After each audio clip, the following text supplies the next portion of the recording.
Um, Hello, everyone, and welcome to a new episode of Empowering Voices. Today we have our Victoria. Hello, Victoria. Thank you for being with Hi. us. I don't want to talk about you a lot because I want you to introduce yourself and what you do. And Sure. today we will start from the word I have embroidered on my t-shirt. For those of you who are just listening, the word is curiosity. So please, Victoria, tell us what you do, why you do it. But let's start with this word. What it means for you, if it has any special meaning. And welcome. Thank you. Thank you so much. And thank you so much for inviting me, Mara. It's an absolute pleasure to be with you today. Thank you. So yes, hello everybody. My name is Victoria Rennoldson and I run Perfect Cuppa English, which is basically I'm an English language, English communication and culture coach. So I support international professionals who want to sound more natural, more confident in English, and importantly, understand British culture, so that they can connect with people. Absolutely, connect with people, perform well, whether they're an entrepreneur or in their job. But ultimately, it's all about supporting somebody along their career as well. So that's what I do. And the word curiosity, I absolutely adore the fact you've chosen this word today. And I love it, by the way, how it's on your t-shirt, Mara. Thank you. So what does this word mean for me? Wow, it's a big, big word. And I think there's lots of different levels to it. But basically, when I think about curiosity in my world, clearly my world is about words, how people use words. But I always say to my clients, it's actually getting beyond the words, because actually words at face value don't necessarily tell you everything you need to know. So where communication really, really happens is when you get beyond that, when you ask somebody, hey, why? Or tell me more. And that's when you really start to understand somebody's motivation, their true feelings, what they actually really mean, they intend. And that's really critical, because that's the point for me where you're really communicating, that you're connecting with somebody and you're not making any assumptions about what's going on. Correct. Totally agree with you, because the words are just letters and sounds, right? Yeah, when we see them, but what's behind? Absolutely. Well, this is really interesting, because particularly in the context of where, what I do, which is particularly helping people in a British context relocate to the UK, or actually working with British teams, what I find is sometimes British people aren't necessarily as direct as other speakers of English. So, sometimes I'm working with somebody who is already operating in English every day, but they kind of come to me because there's that trigger of, I don't really understand what's going on in this situation. Like with these people, they're not really telling me what they're actually thinking. And I can't seem to get into their, understanding that. So it's getting behind it and really understanding the true meaning of words and communication.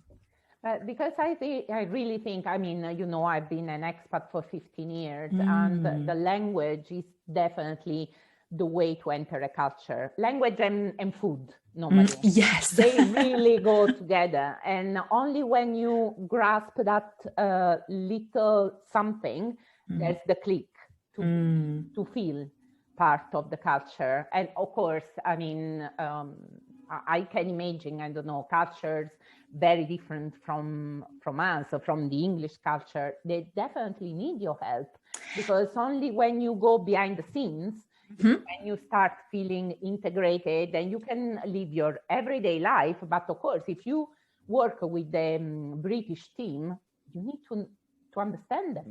Right? Well, it's such an important point, and actually I approach at it at lots of different levels and angles, really. So, for some people, it's actually about understanding everyday life and like really simple things like, how small talk works, or what kind of topics are relevant, not relevant. With the weather. With the weather, we were just talking about it right before we went live. It's kind of it's sort of a joke, a national joke, but it is actually true. The weather is incredibly important to us, and there's a wonderful statistic that says, at any one time, on average, 40% of people are talking about the weather, which is kind of amazing, really. That's in the UK, by the way. Yeah. But that's an amazing statistic. And I think, for me, weather is about conversation ritual. Mm-hmm. It's almost like a way into the conversation, and then we open up into obviously more personable topics, or more topics which are relevant to us as individuals. But yeah, culture is really, really important on an everyday level. So you can meet people, you can socialize, you can understand the context, but also from a kind of business and career point of view. Like I find that, there are things that people won't necessarily take time to explain. Mm-hmm. Or perhaps they don't even know about themselves to be able to explain it when somebody kind of needs to understand British contexts. So, even small things like, the ritual of tea making is quite important in any business, at any work. And so kind of knowing like what happens in that moment, again, what are people talking about? What's relevant, even just like the ritual of making tea. Obviously we're not to the extreme of say Japanese tea making, but there is a bit of a ritual to it. Yeah, and people are quite specific about even like the color of their tea, for example. Exactly. I was going to say, I worked 15 years ago, I worked in an advertising agency here in London.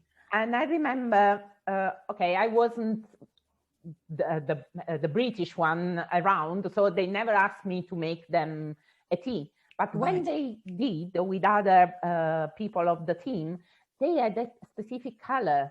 And then I noticed that everyone had a different one. And but the shade was, for me, there wasn't any difference. No? For me, it was even shocking to have milk in the tea. Yeah, it sounds a bit crazy, but apparently, there are workplaces where, I mean, again, perhaps not so much at the moment, but increasingly as we all go back to the office and workplaces, and in the current moment we're recording this in the UK, but, people have like Pantone colors, like this is the shade of I need my tea to be. Yeah. So tea really matters. It's really important. I'm not saying everybody drinks tea in the UK, but I mean, this is the other point about curiosity for me when it comes to culture and communication. We need to be really careful that we're not just making assumptions about people.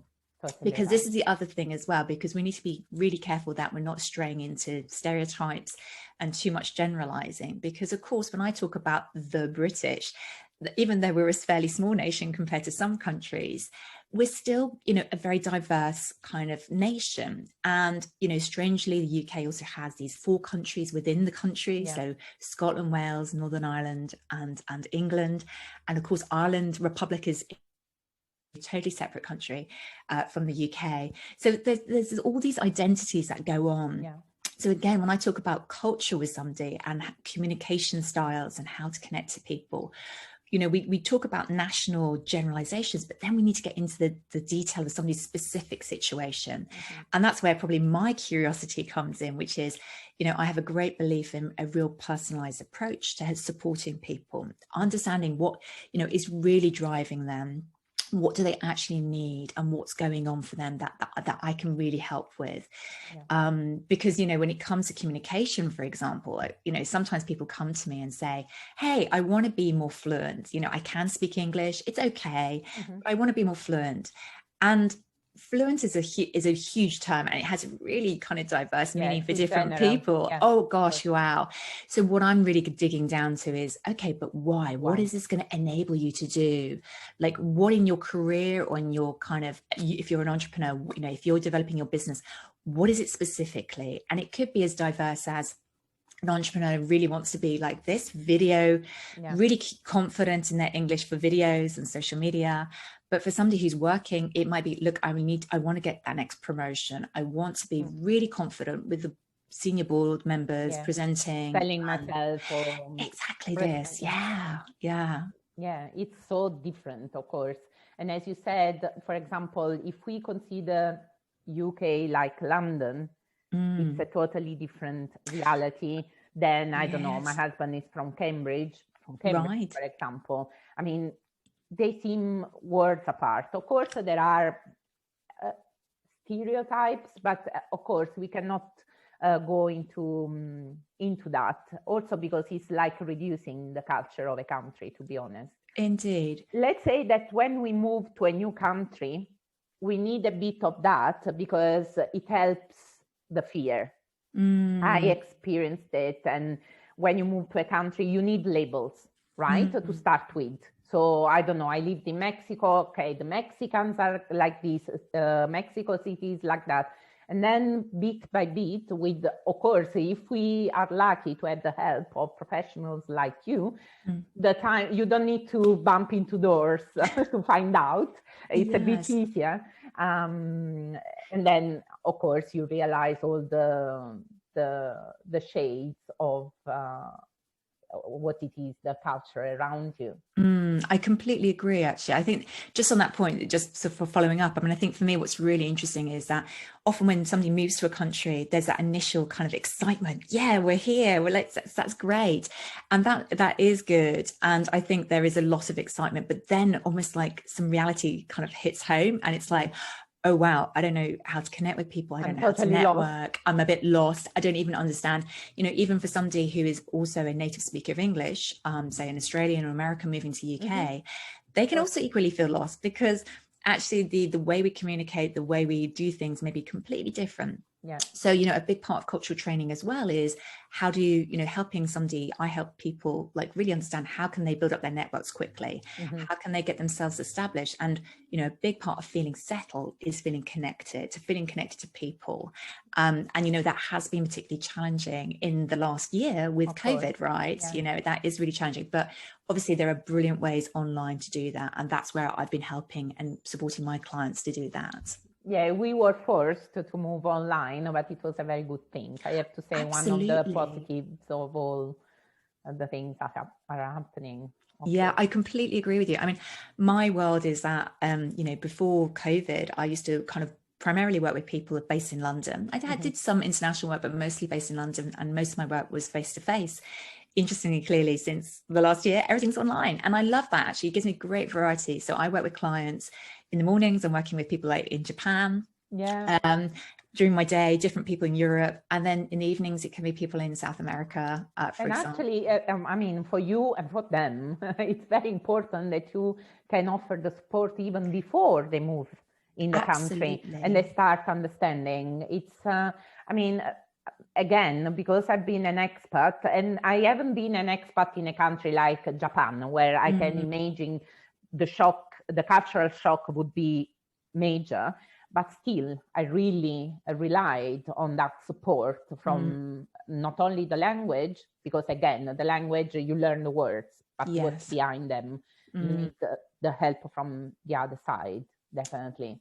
Yes, absolutely. Yeah. I mean, I think it's quite interesting. I do work with quite a few Japanese clients, and there is a sense sometimes of culture shock moving to the UK or moving to another country like the US, because actually there is, you know, again, preconceptions of what life is going to be like. I think in the UK, it's a strange mix. You know, sometimes particularly people have ideas of, oh yeah, the Queen and afternoon tea and this and that. And yes, some of those elements do exist, but obviously they're a whole load. Down at 5 or anything.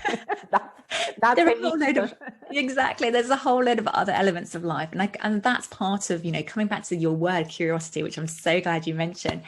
For me, it is absolutely about, you know, go out and explore, ask questions.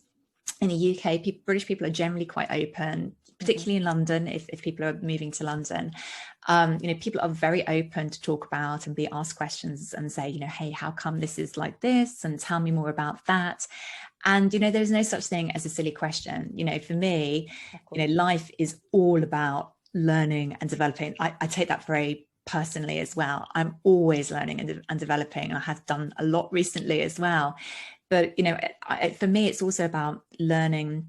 What's very interesting about when I work with a client is often I'm learning as much about their culture and their as much as I'm sort of coaching them. And that's really fascinating, because I feel that I can actually be a much better coach by the way that I work and really observing and learning about the other person's culture. Definitely, because you understand quicker the needs, of course, and you can be there to serve. Definitely, it's a giving and take all the time. And when did you start your company? So Perfect Cuppa. Yeah, so first of all, to explain, just in case, because cuppa I think is quite a British word. So cuppa means a cup of tea, and in case you hadn't guessed, I quite like my tea. So it's called perfect cuppa English because I kind of feel about like the way British people drink tea is quite specific. So with milk, as we were mentioning, particular shades of tea. So that's quite important because that's a real cultural aspect. But why did this company come about? Well, actually, this is my second career. I started life in brand marketing. So I started working in the healthcare industry and then ended up in the food industry, working in some quite large corporate companies. And what was really interesting is I worked for both British companies as well as American companies, usually in quite big international teams, but usually based in the UK. Did a little bit of travel, but mostly in the UK. And I found it really fascinating that English was clearly the language of communication. Everybody spoke English, and we all kind of got into big meetings like this online and discussed things. But it really struck me that sometimes there were misunderstandings and miscommunications. And sometimes that was even with people who were native speakers of English, say between myself and maybe South African or Australian or American. And that really struck me as being unusual. And it got me thinking that there was a real kind of idea and perhaps a gap, which I call the English communication gap. So, you know, there is a gap of communication and understanding, which I'm trying to bridge and help people bridge that. So, you know, for me, I really understood that it wasn't just about language. There was a cultural aspect to this. And that real insight kind of got me thinking, actually, there's something in this. So, you know, when I decided to sort of look and think about new challenges, and actually, to be really honest, I have a family. I wanted to have something and really start running my own business to balance with my family as well. I just felt there was something here. So I kind of requalified into this area, but realized actually my point of difference, my sort of specialism was really all of my, you know, 12 years of corporate experience and experiencing what it's like to be my client, and knowing what they're going through, what kind of meetings and presentations and challenges they experience, and having that direct experience, but combined with all my experience in coaching people in communication. So founded the company back in 2015, and we just celebrated recently. I celebrated my 6th birthday, my business birthday. Thank you. Which I celebrated, of course, with a cup of tea. It had to be. But, you know, I just, you know, for me, I'm very passionate about this area. And, you know, I kind of work with individuals, as I mentioned, from all over the world, and some living in the UK, some based internationally.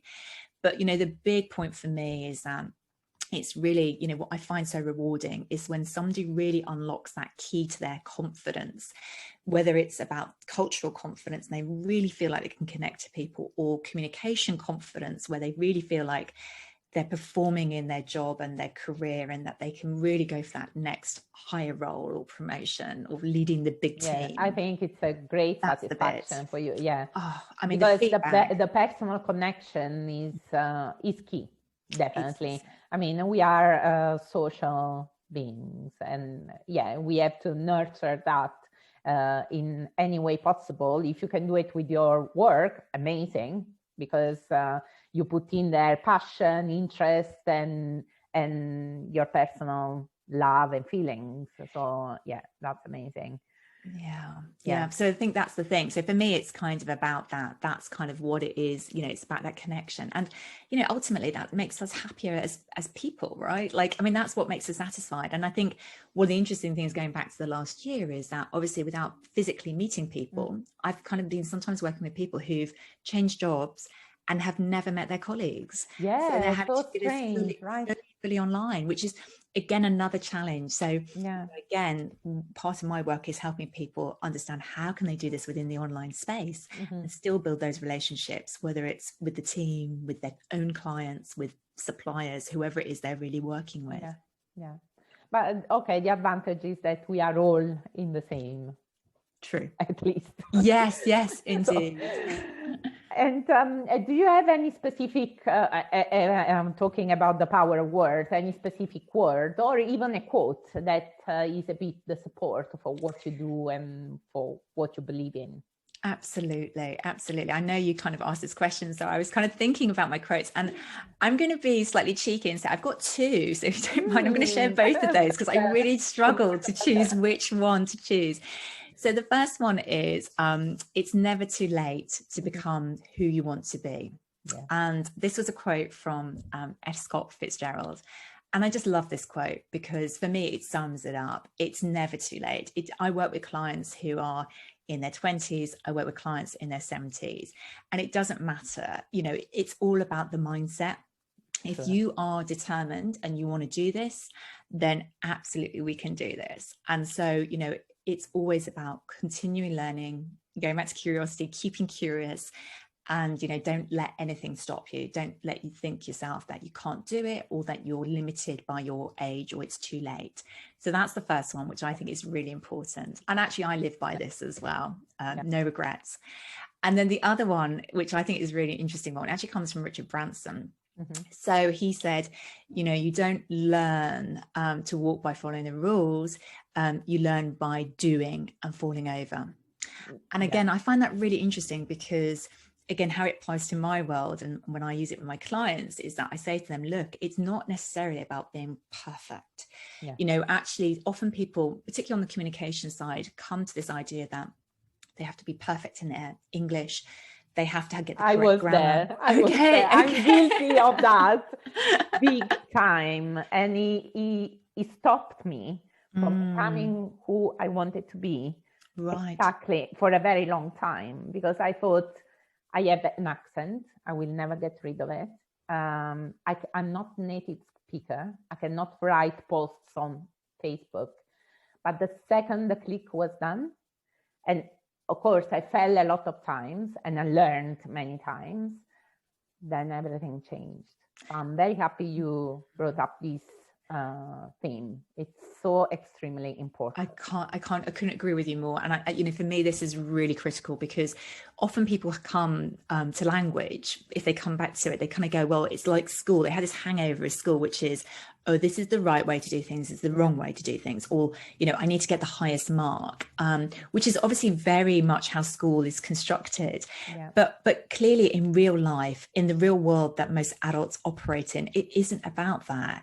Yeah. And so what I try to move my clients away from is this idea of perfection and fluency. Actually, fluency as well is a tricky word for me because again, that can come up with ideas of I have to be perfect. Yeah. And sort of say like, let's move away from this and let's move to, let's just have a go and let's just get out there and say something and do something. And yes, there'll be days where you can't get the words out as you want to, but what I'm really working on is helping my clients to find ways to express themselves no matter what, no matter how challenging the situation, even if they've forgotten the critical word, finding the way around it to really express themselves, because that's what I want. I want people to express themselves fully with their full personality. And it doesn't matter in some ways, you know, is that the most perfect way for that situation? Well, no, it doesn't really matter though. In the moment, it's about connection.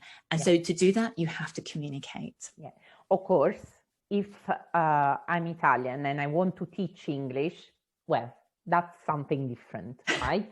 There I have to speak like you and I have to know English like you, but it's different. Communication, as we said, the words are sounds and letters, but behind there's much more than that. So we have to definitely go inward.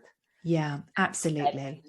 And with your work, you give the confidence actually.